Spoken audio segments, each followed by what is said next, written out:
I'm Tanisha Thompson, and I'm the Family and Community Partnership Coordinator. And so basically, I get to supervise our whole family services team, the family educators who work with our home-based programs, and those workers go out once a week to provide education in the home. And then our family support advocates, what Latrice does, and they work with our families here in the center. They do applications, and then they work with our families on any social service needs. Well, I'm Latrice, and I'm a family support advocate here at Growing Futures. Family support advocates are really families' first contact with the center. When families apply, they meet with us first. We really try to get to know the parent right away and build a rapport and kind of get to know some of what their goals are so that we can point them in the right direction to what option would be best for them here in the center. Initially, we're working on building an initial rapport with families from the beginning. We're talking to them about their family situations, what they're looking for in terms of schooling for their kiddos, and really what their needs are. Our families come to us wanting to be self-sufficient. They want to get in the workforce, they want to go back to school to improve their education or even just to complete their basic high school education. But they also want quality care, and they want a place where their children can feel safe, and they've heard great things about Growing Futures, so they come here wanting to get enrolled so that they can get employed and go back to school right away. And what I like about Latrice's role, our advocate's role, is during that application process, even if they think they know the option that's best for them, through talking to our advocates and letting them know their family dynamics, their work schedule, what they really need, our advocates, like Latrice, are able to get them in the right program option, not only for them, for their finances, but what's going to work for them all over. Transportation, everything included in childcare. Well, Growing Futures, being a Head Start program, we serve our community's most vulnerable families, and that means the families that are really in need. And so we don't work our wait list or even our enrollment on first come, first serve. It's based on needs, and those needs are from social service needs, educational needs, families in crisis. Currently, we're serving families that are experiencing homelessness, survivors of domestic violence, in a crisis right at this moment. We have teenage moms. We even have families that are in foster care, and so we work hard to make sure that we're serving those families that are most in need. Okay, so it's not a first come, first serve. No, it's not, and unfortunately for families, it's hard to understand, but we want to make sure that we're getting the families in that are most in need and the most vulnerable.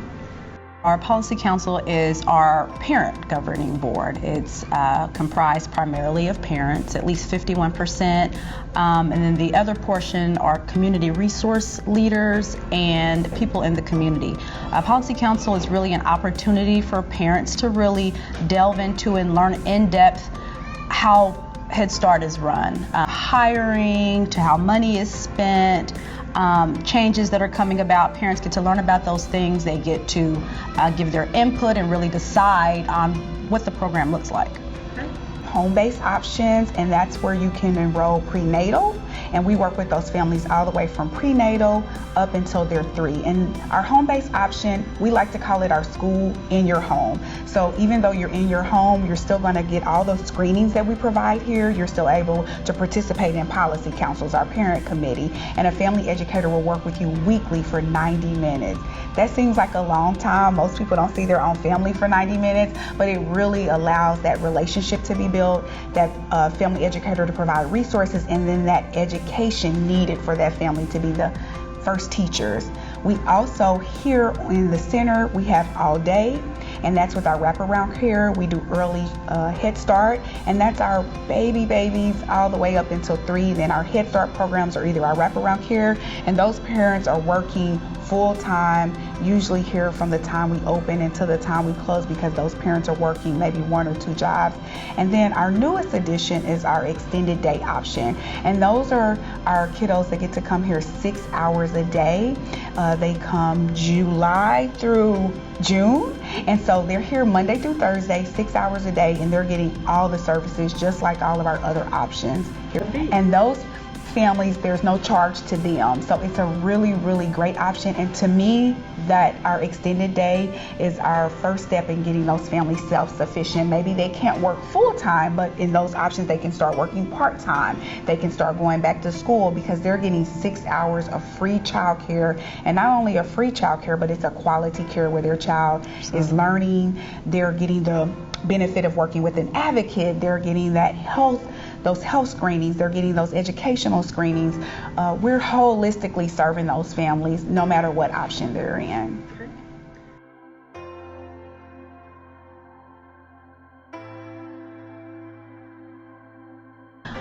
I feel like as a family support advocate, we really help give families a head start by supporting them in goal setting. We really want families to think about where they want to go, and we do everything that we can to help support them in that, whether that's providing resources, making sure that they're aware of events and opportunities in the community, anything that they may need to help pursue those goals. We want to make sure that they know that they have the support.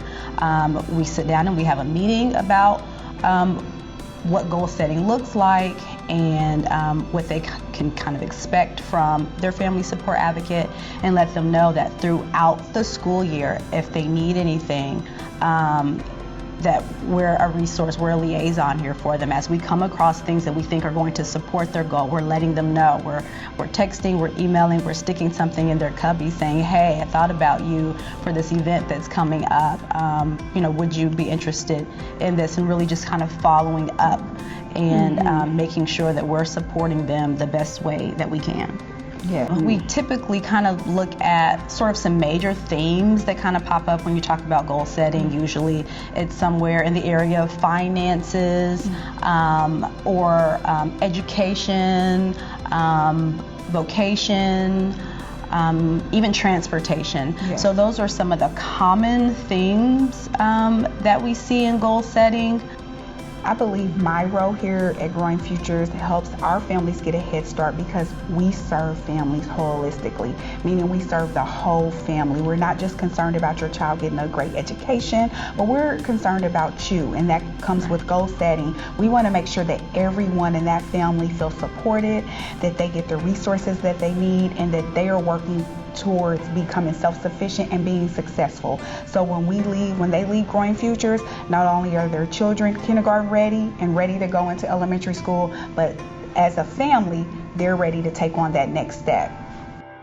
Currently, we're serving over 200 children, and Terry, our wait list is matching that. So we have 200 kids that we're serving, and we have a wait list of over 200, which I think to me shows the need in our community for quality child care.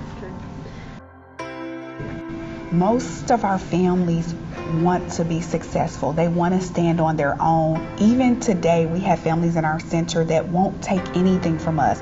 No matter how much we push or we say we're here to help, they want to do it on their own, and they want those goals to be set, and they want to be able to reach them on their own.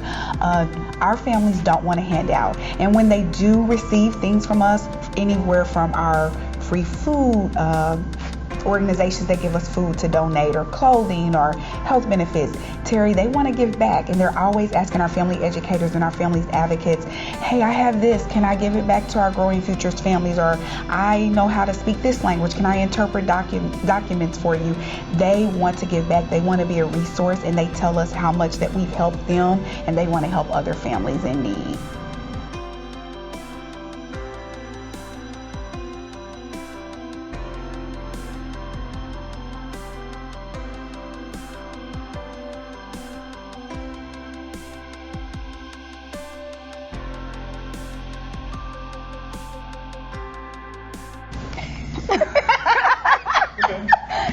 Yes. Okay, go. So